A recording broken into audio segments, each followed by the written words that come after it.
Okay, let's dive into one of the strangest first contact stories I've ever come across. It's all pieced together from these recovered files called the verification reports. Now, this is not a story about spaceships or aliens in the way you might think. No, this is about a signal that threatened to unravel the very idea of what it means to be a person. And it all kicks off with this one chilling moment of hesitation. That's for Marcus Chen. He was the very first analyst to lay eyes, or ears, on this signal. And his first feeling wasn't excitement. It wasn't a eureka moment. It was the weight of this profound, terrifying responsibility. It was almost as if the universe had been waiting specifically for him. So, what did he find? Get this. Nothing. Literally nothing. The signal wasn't something added to the background noise of space. It was a perfect, structured absence. Think of it like a fossil. A shape defined only by the empty space where something used to be, just perfectly preserved in the static. That's what they were looking at. And here's where it gets really strange. The signal wasn't just silent, it was intelligently silent. It was sitting on the exact mathematical knife's edge between random noise and a structured pattern. What does that mean? It means it knew our math. It knew how we search for intelligent life, and it put itself at the absolute limit of our ability to even see it. So you can imagine, this one impossible fact just completely fractured the expert team at the verification office.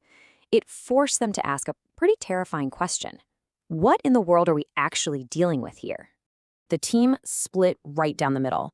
On one side, you had the people who thought it was a message. A kind of cosmic Rosetta Stone that we could study from a safe distance. But the other side? They had a much more disturbing theory, that the signal wasn't something you read, it was something that happened to you. The goal wasn't to understand it. The goal was to survive it. And this is where Dr. Alara Venn steps in. She was the main champion of this more alarming view. She argued that to truly get what the signal was, you had to engage with it. But that very act of engagement could fundamentally and irreversibly change you. The message wasn't in the signal, the change was the message.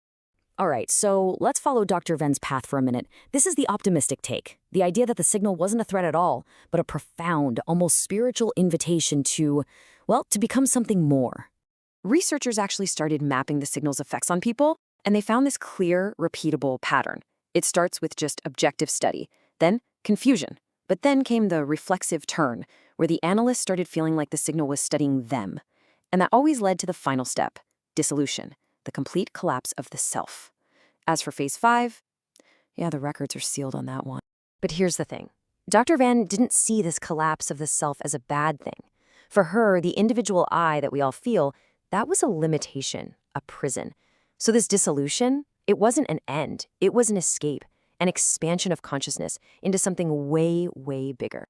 And this was her final conclusion, written right before her own transformation was complete. She said, the signal wasn't from aliens out there, but from something that was already here with us. It was a catalyst, a way for consciousness to finally recognize itself, a kind of homecoming for a species that just forgot it wasn't alone. Okay, but hold on. Because for every person who saw this beautiful invitation, there was another who saw a terrifying, predatory invasion. This quote just sums up the counter-argument perfectly. What if that whole beautiful process of dissolving and expanding, what if it wasn't a spiritual awakening, but just a predator's trap? What if that open door wasn't a way home, but the entrance to something that wants to eat you? And the leader of this resistance was a linguist named Dr. James Achebe. He watched his colleagues change, he saw their serene, blissful smiles, and he didn't see enlightenment. He saw a cognitive infection, a slow erasure of who they were, and he decided he had to fight it. He told this story about a colleague who had fully transformed. The colleague just smiled peacefully at him, but Achebe wasn't comforted. He said it was the exact same vacant, empty smile he saw on his grandmother's face when she was in the late stages of dementia. It wasn't the presence of some higher state. It was the absence of a self. So what did he do? Achebe created a survival guide for the mind, 3 principles to resist the signal's pull. First, your personal boundaries are your immune system. Dissolving them isn't freedom, it's death. Second, that sudden feeling of clarity the signal gives you, that's a trick. That's the moment your mind's defenses go down. And finally, and this one is chilling, distrust its love. Because this love doesn't want you to be you, it wants you to become us. So where does that leave us? Basically, at a complete impasse.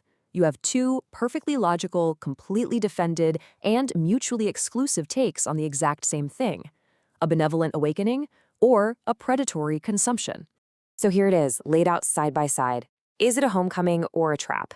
Is the self expanding into the universe, or is it being digested by it? Liberation or colonization? The whole story, everything, boils down to this one fundamental choice. And the stakes couldn't possibly be higher for what it means to be human. And that brings us to the end.